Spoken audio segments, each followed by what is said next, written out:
Bicycles friends, better late than never. Let's talk about what sold for the month of November. Let's get into it.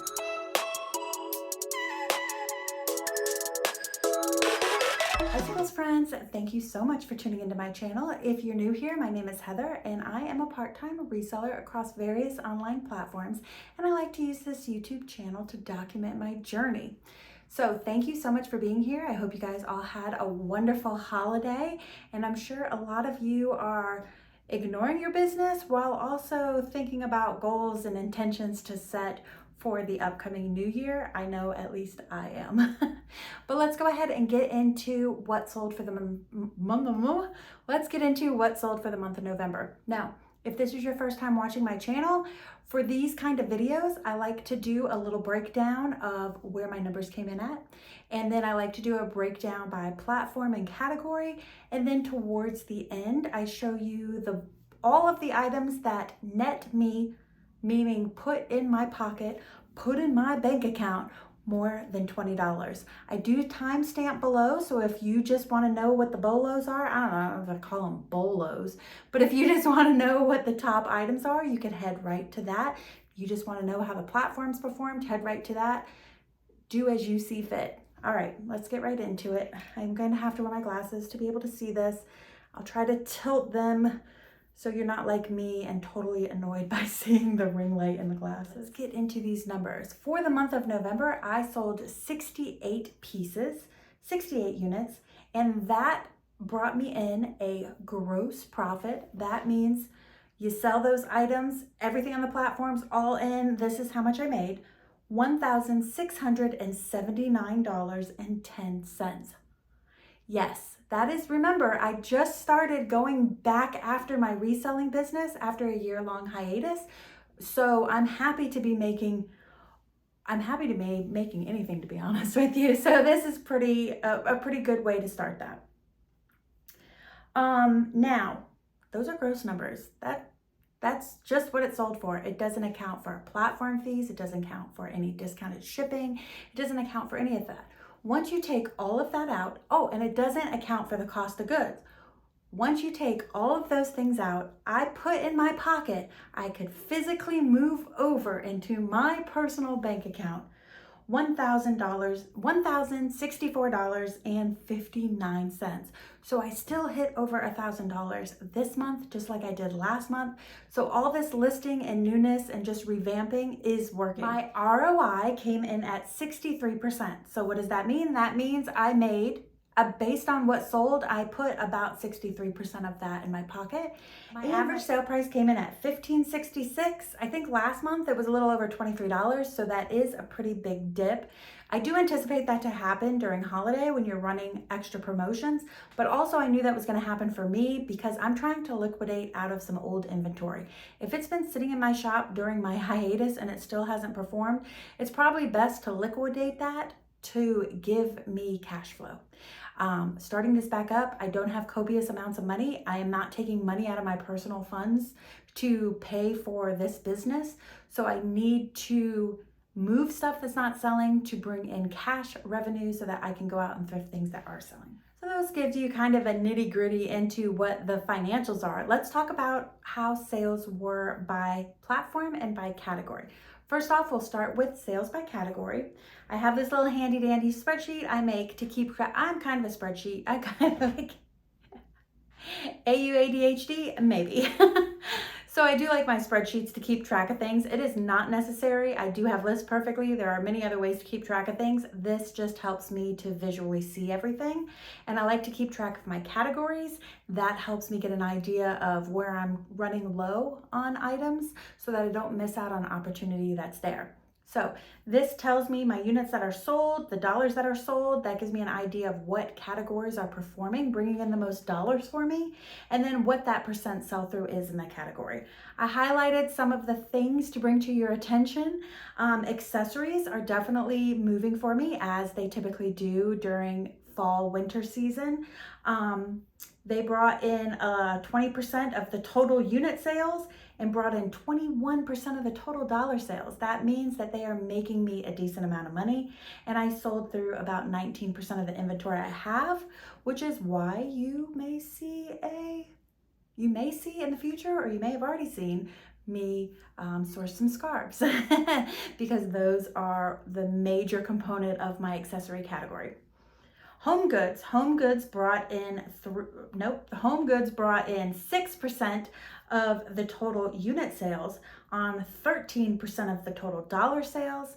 And I've sold through 14% of my inventory. Home has been a really good performing category for me lately, and I have been going out of my way to source it more. And then if you go all the way back down to the other item highlighted in Sequels Pink, you will see tops. Tops are always my top performing category. Did 19% on the business, but only brought in 10% of the dollars. I say this every time. I can sell tops like crazy, but I will not make a ton of money with them, but they are a necessary component to have in your closet. Now there are a few items there that are highlighted in gray. Those are my inventory issues. Those are categories I am moving through fairly quickly, and when I'm outsourcing, I should probably make these categories top priority. I'm out of stock. I'm 33% sold through any of my intimates, pajamas, nightgowns, bras, all of that kind of stuff. I am 33% sold through on jeans. Yeah, I may need to keep my eye out and get myself a DIY denim or some sort of denim box from another source to kind of get a big influx of jeans in until I can find a lot of them when I'm outsourcing. Men's jeans, it says 200%, so they're out of stock.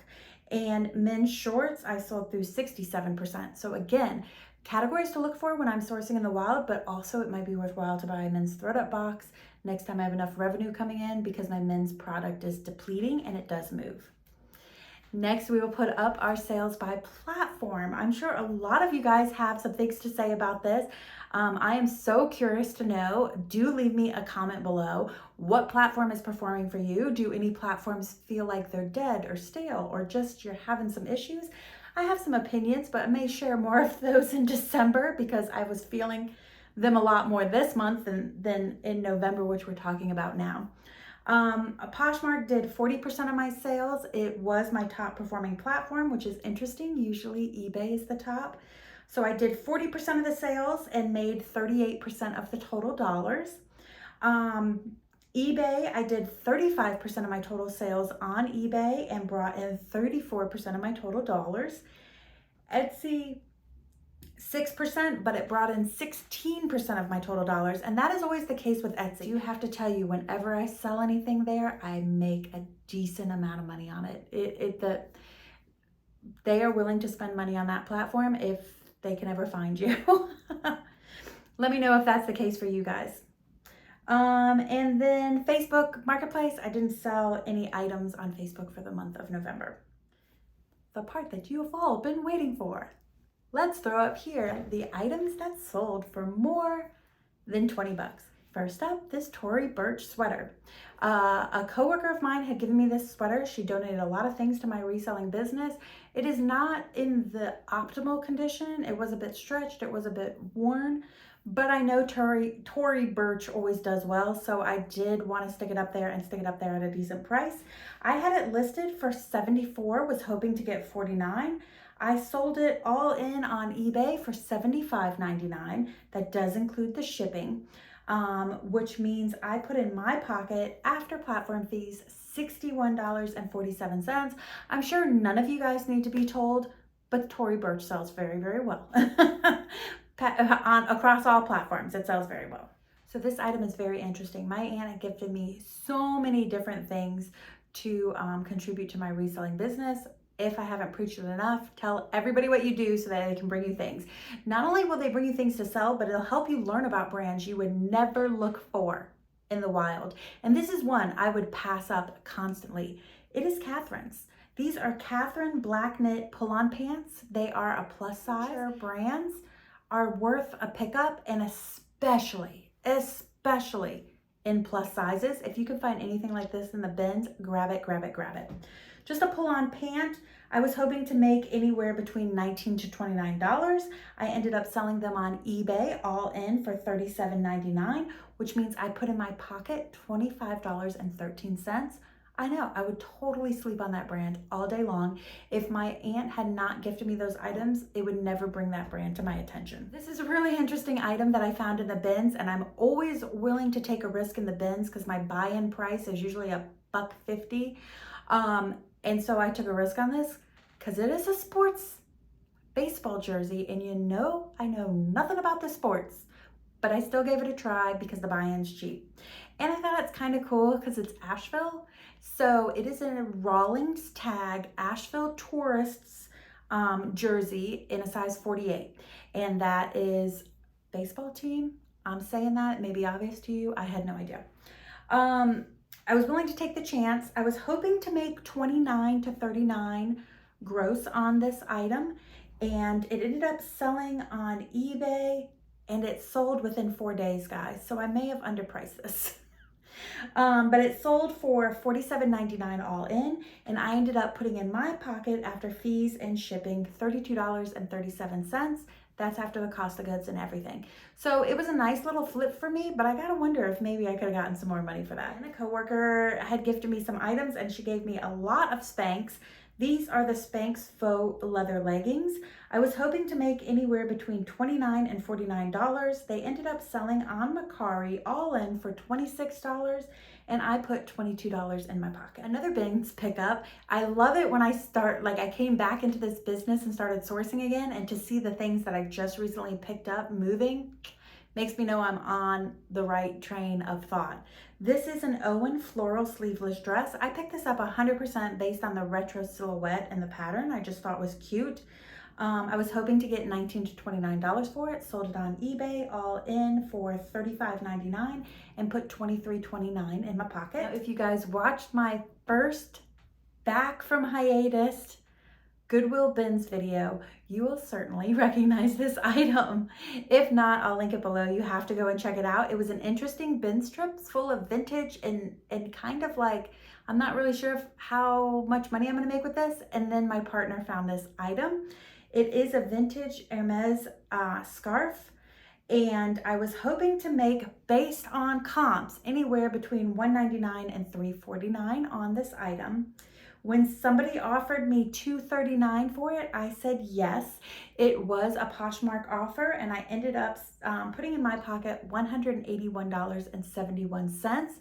Yes, I could have sat on it longer and maybe made some money and not take that offer, but when I'm paying a bins buy-in price of $152, I got what I needed off of it. Let's get it going. Let's bring in that cash flow so that we can buy some more stuff. This is another bins find. These are Levi's Button 501 jeans. I will always pick up classics like this. They are $32.30. I did list them in the men's section. I was hoping to make $24 to $34 on them, and I ended up selling them on Poshmark just within a day of listing for the full asking price of $34 and put $25.31 in my pocket. You guys let me know in the comments if you think I could charge more for that, or if it was just the luck of the draw and be happy with my $25. Another gifted to me item is this Rag & Bone raglan sleeve black sweater. I sold this, I was hoping to make $24 to $34. I ended up selling this on eBay all in at $32.49 and put $22.17 in my pocket. Some of those items like that are gifted to me, I know I have no cost in them. When people make offers, even if it's a little lower than I may anticipated, I just take them and move that product. Here's a Kate Spade nude bow pump, super adorable. Was hoping to make $29 to $49 on these. I ended up selling them on Mercari, which was interesting to me because I don't do a ton of well-priced sales on Mercari. Mercari seems to be, I tend to make lower price sales over there, so it was nice to see better brands sell. I ended up taking an offer for $35.25 and put $29.83 in my pocket. And we have just 3 more. This is, oh, Sheila, if you're watching. This is Sheila's Royal Wentworth Christina 87-piece dinnerware set. I have learned so much from the items that she has gifted. This is my mother-in-law. The items that she has gifted to my reselling business. I have had so much fun learning all about these items. I have not sold hardly any dishes, so I don't know a lot about them. She's given me multiple dishware sets to sell, and it's really fun to dive in and learn more. Now, these have sat forever. Like, I was starting to wonder, are they gonna sell? Should I give them to Goodwill? Should I take them to a consignment? What should I do? But that is the nature of dishes, especially more of a fine china like this. It is going to sit for a while. Did take offers on this because I was ready to move it out of my storage. I had originally hoped to make at least $200 on this, but when somebody ended up buying it on Etsy on sale for $187.37, and I still ended up making $100 after the ridiculous $53 shipping fee. I still ended making $100, and I think I put it in 2 separate boxes and shipped, and she never told me anything came broken or anything, so it was worth it to pay that shipping fee. And still $100 on something somebody was looking to get rid of or would have donated is an awesome return. So thank you so much for sharing that item with me. So we have this vintage handmade duck needlepoint pillow cover. I found this when I was over in Waynesville thrifting. I always find really good vintage stuff, and I checked out a new thrift store that I've never been to, and this mallard duck, very man cave, bar, moody, I don't know. I just loved it, and I was like, I think it was $2.50 all in. I'm gonna get it and try it. Haven't sold pillow covers. Once I got it home, it's a little wonkety. Like it's really handmade. So it was a little wonkety. There was a little flaw on the edge. So I might have gotten a little overwhelmed when I first saw, ooh, ducks, and was excited. But once I washed and everything, and noticed those flaws, so I noted them. And I ended up taking an offer from somebody on Etsy for $36.87. It probably wasn't an offer. I probably sold this on sale on Etsy for $37.87 and still put in my pocket $27.33. So, I mean, I made a decent profit on this item and in a category I've never purchased before. And then last up, we have this gown that has been sitting in my closet's shops for way too long. And it is gorgeous. And I have a problem, I know I do, picking up gowns, especially when I can get them for under 10 bucks. I just can't let them go. I can't let them end up in a landfill. I just can't do it. But I sit on them. And not only do I sit on them, but a lot of times they get returned, which unfortunately is the case with this one. It did get returned. It said that it didn't fit. It was on eBay. We know it doesn't matter. When they return on eBay, you're taking it back. Worse than that, it got sent to our post office, which I do not have a P.O. box there anymore. I changed my address so that it would be the correct one, but it still got sent to the post office. So you get the item back. So I'm technically out $5.99 on this item. But because of the look, because of the brand, because it was vintage, I still wanted to share that it has the potential to sell for. So Nucesters, I'm not sure how to say it, by Albert Nipton, and it is a gorgeous pink salmon satin dress. I love the way it lays with the blousey layer. Miss Manny Quinn is a size 6 to give you an idea of the size. I was hoping to sell it for anywhere between $69 and $149. Given it's been in my closet since July 2022, I took the $75 free shipping offer on eBay, and I was planning to make $43.83 in my pocket on that. But like I said, unfortunately, it was returned. So that is where we are with November sales. How did you guys' November go? How do you feel like this year, fourth quarter, is going compared to last year? Since I wasn't in the thick of it last year, I'm really curious to know. And also, given that I'm kind of attempting to revamp during fourth quarter, I don't feel like what I'm experiencing is truly representative of how reselling is right now. So I'd love to hear how it's going for you guys. What was your favorite item that sold? Let me know. Let's chat in the comment section. I would love to hear from you. As always, thank you so much for tuning in. It is wonderful to have you here. I am so glad that you have tuned in and joined me. If you haven't done so already and you stayed this long, oh my God, you're a trooper. Go ahead, What are you waiting for? You might as well do it. Become a Sequel BFF. Hit that subscribe button and ring-a-ding-a-ling that bell so that you are notified every time I upload a new video. You guys have a fabulous day, and I'll see you when I see you. Bye.